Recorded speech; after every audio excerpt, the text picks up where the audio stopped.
Have you ever wondered how far desperation can drive a person? And if, in trying to solve a problem, someone might create a curse that extends for generations? What Lot's daughters did is more shocking than many imagine, and the consequences, well, these were even worse. Imagine the city you call home being destroyed by fire and brimstone. People running, screams echoing, the sky in flames. And when it all ends, only silence remains. Lot and his 2 daughters are the only survivors, refugees in a dark cave, surrounded by mountains and the weight of the past, facing the emptiness of isolation. It is there, in that suffocating environment, where an unimaginable plan is born.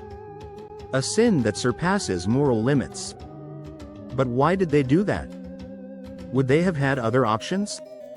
And most importantly, what does this story have to do with you? Don't think this is just an ancient and distant tale. The decisions made in that cave generated bitter fruits that resonated for centuries and can serve as a warning for the choices you make today. Get ready. This story will surprise you and perhaps make you question your own attitudes. To understand how Lot's daughters came to make such a drastic decision, it's essential to go back a bit in time and understand the context of this story.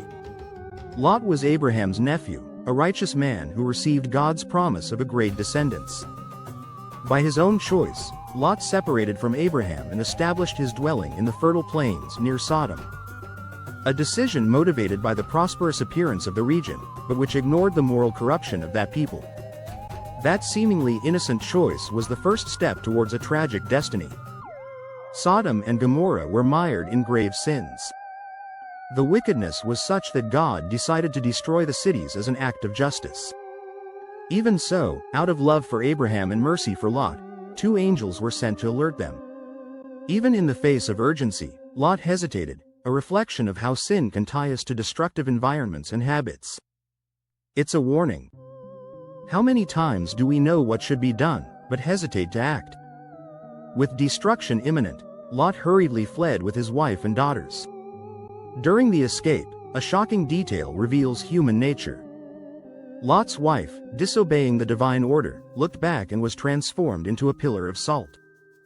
The loss was devastating, and Lot was now a widower with 2 traumatized daughters and a shattered life. Refugees in a cave, surrounded by rubble and the disturbing silence of destruction, Lot and his daughters faced the most absolute loneliness. With no news from the outside world, the young women believed that all humanity had been annihilated. Fear and desperation became their only companions. It is in this environment of isolation and uncertainty where the distortion of reality is born, and with it, an unimaginable decision. How many times has fear distorted your perception of reality? To what extent can emotions lead us to do what we never imagined? This is the scenario before the moral fall, and what follows is even more surprising.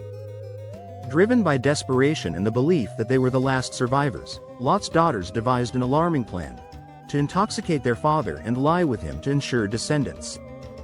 Genesis chapter 19 verse 31 says, "Then the firstborn said to the younger, 'Our father is old, and there is not a man on earth to come in to us after the manner of the earth.'"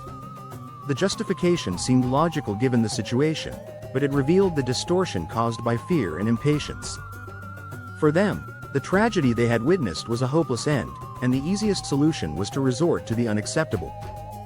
The first night, they gave Lot wine until he lost consciousness. The eldest lay with him. The next day, they repeated the act with the younger daughter.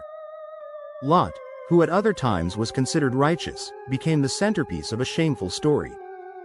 Although unconscious, his drunkenness evidences negligence and lack of vigilance. How many tragedies could have been avoided if we had been attentive to the dangers around us? Allowing oneself to lose control, whether through drink or any other vice, opens space for irreversible situations. The error committed there was not only moral, it was spiritual. Lot's daughters acted based on scarcity and haste, ignoring God's sovereignty. There are those who still today justify wrong choices with the phrase, "It was the only way out," but desperation should never be a counselor. Genesis shows how unthinkable attitudes, even if understandable in the context of fear, can generate bitter consequences. The young women were so consumed by anguish that they forgot about the God who had just saved their lives from the destruction of Sodom. Where was the trust in the one who had demonstrated absolute power? This forgetfulness is dangerous. When fear becomes greater than faith, unthinkable decisions seem acceptable. Moreover, the plan was executed in stages, showing premeditation. They could have reconsidered after the first night, but the insistence on error demonstrates how much the mind can be blinded by false urgency. And Lot, despite being drunk, his role cannot be ignored. The Bible condemns drunkenness precisely because of the dangers it brings. Lot not only put himself in a vulnerable position but failed to protect his own daughters from the influence of the surrounding environment. If before he chose to live near Sodom and suffered the consequences, now he allowed another error due to lack of vigilance over himself. The result of that decision: 2 pregnancies that gave rise to Moab and Ben-Ami, ancestors of the Moabites and Ammonites, peoples who throughout history became constant enemies of Israel. What was born in a dark cave reverberated in conflicts that spanned generations. The most tragic thing is that the act committed in hiding did not remain hidden from God or from history. When we try to solve problems in a sinful way, the fruits of that decision often surpass what we imagine. The story could have followed another path if trust in God's timing had prevailed. This episode is not recorded in the scriptures by chance. It serves as a warning against hasty decisions and solutions motivated by fear. There are times when waiting seems unbearable, but rushing can be even more disastrous. And this applies to all areas of life. How many enter into wrong relationships for fear of being alone? How many make irresponsible financial decisions out of panic in the face of scarcity?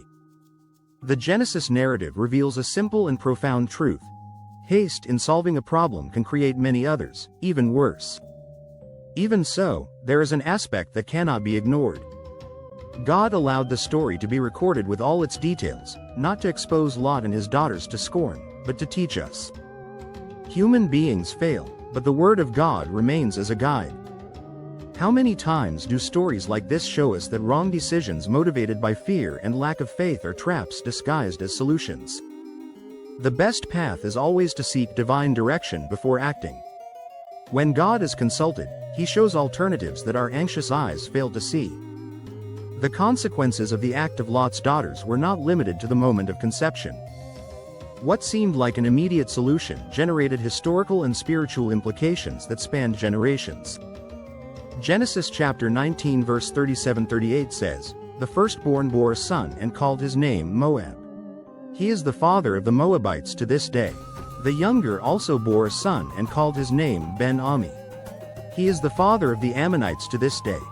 Thus were born 2 nations that, instead of representing continuity and blessing, became a source of constant conflict for the people of Israel. The Moabites and Ammonites settled near Israel. However, geographical proximity never translated into harmony. On the contrary, the history between these peoples was marked by rivalry, distrust, and wars. In Numbers 22, Balak, king of Moab, fearing the advance and prosperity of Israel in the desert, hired Balaam to curse the chosen people. The attempt failed because God reversed the curse into blessing, but the episode revealed the hostility of the Moabites. Years later, the Ammonites also demonstrated aggressive opposition, attacking Israel in the period of the Judges. In the times of Kings Saul and David, they were involved in direct confrontations. The root of these conflicts can be traced back to that dark night in the cave, an act committed in hiding but whose echoes spanned centuries. However, the problem was not limited to military issues. The spiritual impact of these nations on Israel was even more devastating. The Moabites and Ammonites followed pagan gods like Chemosh and Moloch, deities whose cults involved repulsive practices, including human sacrifices, especially of children. The worship of these gods was not just idolatry, it was a profound corruption of moral values. When Israel gave in to the influence of these cultures, it was dragged towards practices that deeply displeased the Lord. The sin committed in secret by 2 women in a desperate attempt to preserve a lineage ended up becoming a dangerous spiritual snare that entangled entire generations. The book of Judges chapter 10 verse 6 relates that, "The children of Israel again did evil in the sight of the Lord, and served the Baals and the Ashtoreths, the gods of Syria, the gods of Sidon, the gods of Moab, the gods of the people of Ammon, and the gods of the Philistines." This religious mixture was not just a spiritual affront but brought practical consequences: military defeats, internal crises, and periods of slavery. The seduction of the Moabites and Ammonites did not occur only on battlefields, but also in feasts, mixed marriages, and political alliances that undermined the fidelity of God's people. Despite this scenario loaded with hostility and idolatry, the biblical story is not composed only of judgment. It also exalts grace and redemption. From the lineage of Moab emerged Ruth, a Moabite who decided to break with the pagan gods and follow the God of Israel. Her declaration to Naomi in Ruth chapter 1 verse 16 is one of the most beautiful expressions of loyalty and faith.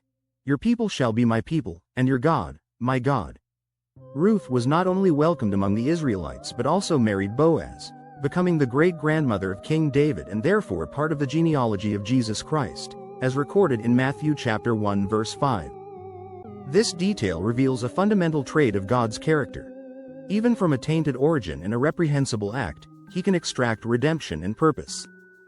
Thus, the cursed destiny of Lot's daughters was not just a family or local matter.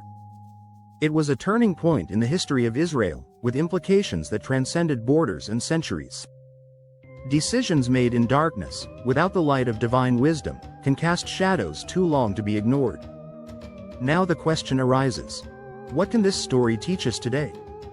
The story of Lot's daughters goes beyond an ancient tale. It exposes timeless human dilemmas: fear, desperation, haste, and decisions made under pressure. How many times, in the face of a crisis, do we try to solve things on our own? Their error was thinking that urgency justified any attitude without considering the consequences. And you, have you trusted in God's timing, or have you surrendered to haste? In moments of uncertainty, it's common to seek quick solutions, but shortcuts can be costly. Just as Lot's daughters rushed, many today enter into toxic relationships for fear of loneliness, make imprudent financial decisions, or act on impulse. Genesis shows that impatience can generate bitter fruits. Trusting God requires waiting, even when waiting seems unbearable. Another important point is the influence of emotions on choices. Fear, when not controlled, distorts reality. Lot's daughters, isolated and frightened, lost the perspective that God could provide another way. This happens when we let anxiety guide our decisions. In those moments, it's crucial to remember God's promises and seek wisdom in prayer. The human solution may seem logical, but it's not always correct. It's also necessary to consider generational consequences.